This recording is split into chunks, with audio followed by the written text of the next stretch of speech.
Hi, I'm Chris Cozen. I'm all about experimenting and pushing color in new directions. Over the last couple of years, I've been keeping a journal to record my questions and discoveries.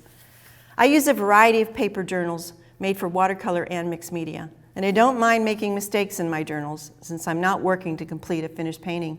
So in this video, I will share these color journal discoveries with you so that you can begin your own color adventure. These creative techniques are wildly random and lots of fun. So let's get started. So I want some areas to be thin and some to remain thick. So I'm using my catalyst tool here to break up the spaces. And it's an interesting way to get geometry into your work without having to take a ruler and measure things out. You can create these real nice geometric spaces that have a lot of texture.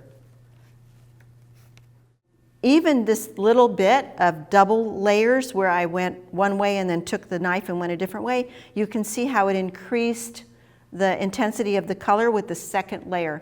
That's a thing that you need to know about when you're working with transparent colors. People say they don't cover, they don't cover. Well, they're not meant to cover. They're meant to give you color that's intense and transparent. And this is the perfect way to see that. When you get the second layer on, even with the third layer, let me just add a third layer over some of this so you can see how it gets more intense. You can just see how it picks up and gets stronger and stronger with each additional layer. So we're going to pick up this color on the edge of the palette knife. Not too much, just a little bit. Then we're going to lay the palette knife almost flat on the surface here and just scrape the color over the top.